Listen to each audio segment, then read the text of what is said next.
안녕하십니까. JTBC 8시 뉴스입니다.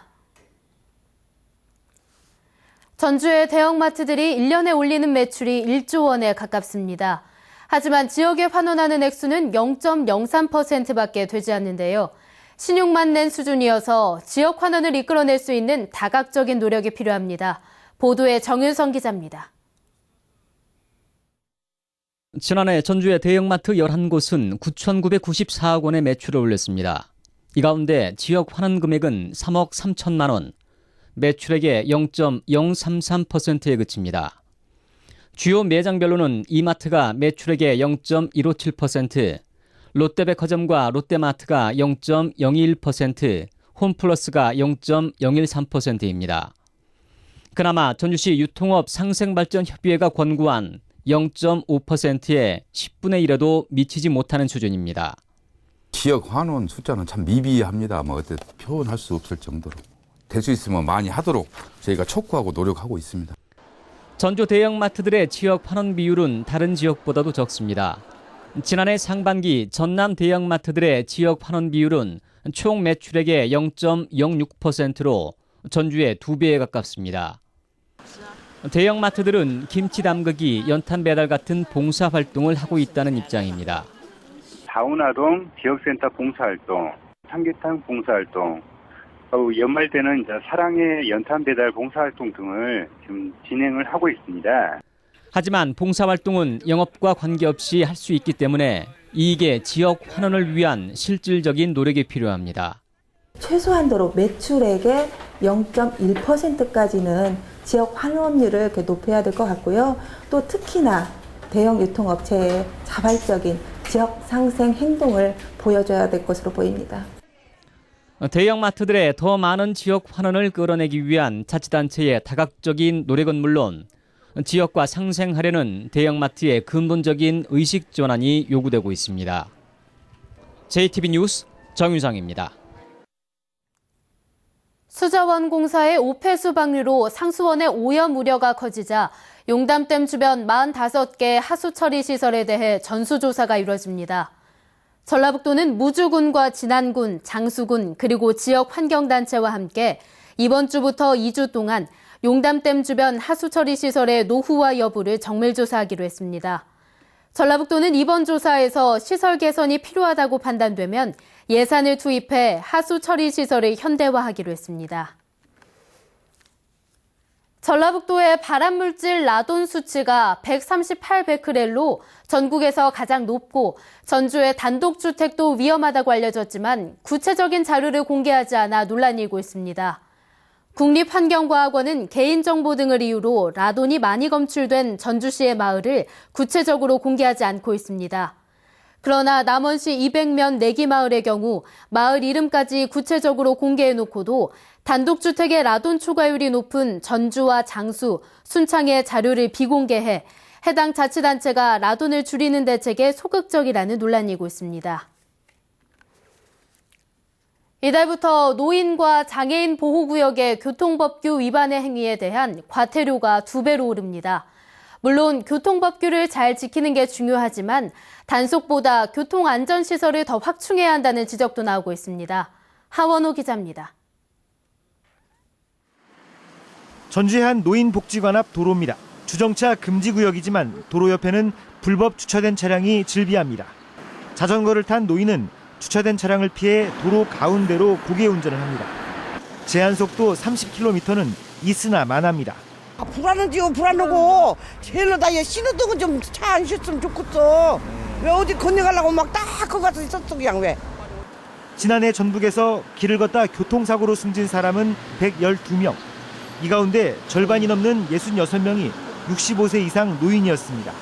이달부터는 어린이 보호구역과 마찬가지로 노인과 장애인 보호구역의 교통법규 위반 과태료와 범칙금이 2배씩 오르게 됩니다. 승용차를 기준으로 속도 위반은 최고 16만 원, 신호나 지시 위반도 13만 원, 주정차 위반도 8만 원의 과태료가 부과됩니다. 범칙금에 부과되는 벌점도 2배 오릅니다. 경찰은 앞으로 한 달간 보호구역 내 교통법규 위반 행위를 집중 단속합니다. 어린이와 같이 인지 능력이나 행위 능력이 떨어집니다. 따라서 교통사고 발생률이 높은데요. 운전자분들은 이 점을 감안해서 노인 보호구역 내에서는 안전운전, 양보운전을 생활화할 것을 당부드립니다. 하지만 묻지마 단속보다는 인도 확충과 안전펜스 설치 등 보행자 보호를 위한 교통안전시설을 제대로 갖추는 게 더 중요하다는 지적도 나오고 있습니다. JTB 뉴스 하원호입니다. 전북 중고등학생들의 흡연이 해마다 줄고 있습니다. 지난해 실시한 제10차 청소년 건강행태 온라인 조사 결과 전북 중고등학생들의 흡연율은 지난 2012년 13.3%에서 지난해 9.9%로 떨어졌으며 매일 흡연율도 6.4%에서 4.6%로 줄었습니다. 전북교육청은 학생 흡연 예방과 금연 교육을 위해 찾아가는 금연 실천학교와 흡연 예방교육 전문 강사단 지원, 청소년 금연 서포터즈 운영 등을 추진하기로 했습니다. 전주시가 도심에 남아있는 성매매업소 밀집 지역 정비 방안을 마련하는 데 속도를 내고 있습니다. 강제 철거에 나설 경우 예산 확보가 관건이 될 것으로 보입니다. 권대성 기자입니다. 2004년 9월 성매매 특별법 시행 이후에도 성매매 업소들이 남아있는 지역입니다. 한때 85개 업소 250명에 이르던 종사자가 줄긴 했지만 지금도 49곳이 몰려있고 80명가량이 일하고 있습니다. 시민사회단체들은 업소들을 폐쇄한 뒤 게스트하우스와 협동조합 거리 등으로 만들어 도심 재생의 거점으로 활용하자고 전주시에 제안해 왔습니다. 전주시는 외부 전문기관에 맡겨 기능 전환 방향을 연구하고 있습니다. 최근에는 여성과 시민단체, 전문가 등이 참여하는 협의체를 꾸려 정비 방안을 찾고 있습니다. 전주시는 철거 여부 등을 포함한 정비 방향을 늦어도 상반기 안에 확정할 예정입니다.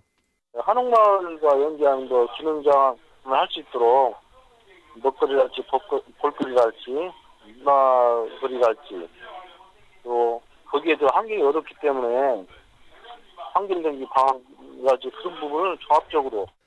전주시의 정비 계획은 여성가족부도 대대적인 합동단속 등을 통해 폐쇄를 추진하면서 한층 힘을 받을 것으로 기대됩니다. 문제는 사유재산인 탓에 강제 철거가 쉽지만은 않을 거라는 점입니다. 업주들이 철거에 합의한다 해도 보상비와 재생사업비 등 수백억 원의 예산 확보도 쉽지 않습니다. 정부는 폐쇄 이후 재생 방침을 밝혔지만 예산 지원 방안은 내놓지 않고 있습니다. JTB 뉴스 권대성입니다. 전주시가 단독주택 지역에 도시가스 공급시설 설치비를 지원합니다.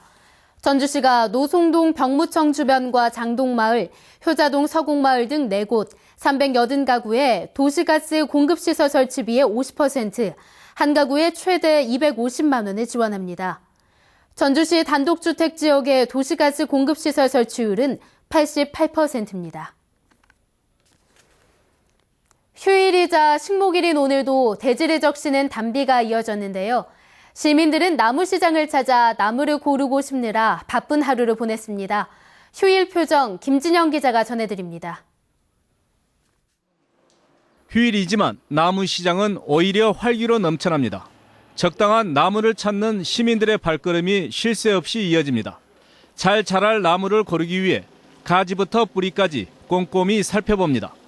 이렇게 뿌리가 좋아야 돼요. 근데 이게 좀 뿌리가 크네. 그놈 보세요, 그놈. 이거요? 네. 마음에 드는 나무를 조심스럽게 차에 옮겨 심는 모습에선 설레임이 묻어납니다. 먼 훗날 커다랗게 자란 나무가 시원한 그늘을 제공하는 동네 사랑방이 될 거란 기대를 가져봅니다. 그 동네 맹물로 하나 만들려고요. 이거 뭐 앞으로 5년, 10년 되면 계속 클 거 아니에요. 그래서 집에 심어가지고 좀 멋있게 만들려고요. 조상의 묘 주변에 나무를 심기 위해 땅을 파는 손길이 분주합니다. 깊이 판 구덩이에 나무를 심고 다시 흙을 덮고 꾹꾹 눌러줍니다.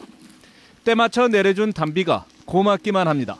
엄마 아빠가 이렇게 심어놨고 그 생각하면서 산소도 관리할 수 있고 그래서 일부러 더 심고 나무도 가꾸고 그럽니다. 전주 수목원에도 봄비의 생기를 찾은 나무와 식물을 보려는 탐방객들의 발걸음이 이어지는 등 시민들은 하루 종일 나무와 함께했습니다. JTB 뉴스 김진형입니다. 익산시가 경제적 어려움으로 오랫동안 고향을 방문하지 못한 다문화 가정을 대상으로 고향 방문을 지원합니다. 익산시는 최근 2년 동안 모국을 방문하지 못한 다문화 가정 19가구에 항공료 등 7,600만 원을 지원하기로 하고 다음 달 1일부터 29일까지 신청을 받습니다. 지방은행이 경기도에 진출할 수 있도록 규제가 완화돼 전북은행이 경기도에 점포를 개설할 수 있게 됐습니다.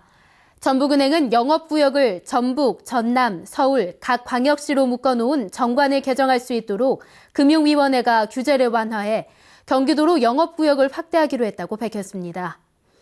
전북은행은 올 상반기 안에 경기도에 점포를 열고 전북 연고기업을 포함해 경기도의 중소기업과 소상공인을 대상으로 금융상품을 판매할 계획입니다.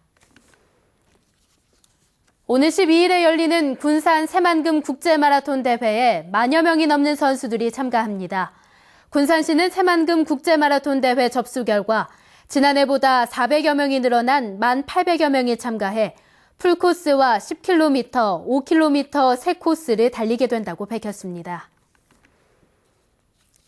날씨입니다. 전북은 내일 아침까지 흐리고 가끔 비가 내리겠습니다. 예상 강수량은 5mm입니다. 내일 군산과 김제 등 서해안 지역은 오전에 흐리겠고 오후부터 점차 구름 많아지겠습니다. 아침 최저 기온은 10도, 낮 최고 기온은 14도로 평년보다 조금 낮겠습니다. 바다의 물결은 1에서 3m로 다소 높게 일겠습니다. 전주와 남원 등 내륙 지역도 오후부터 구름 많아지겠습니다. 아침 최저 기온은 8도에서 10도, 낮 최고 기온은 13도에서 15도가 예상됩니다. 다음 주에는 구름 많겠고 기온은 평년과 비슷하거나 조금 낮겠습니다. JTBC 8시 뉴스 마칩니다. 시청해주신 여러분 고맙습니다.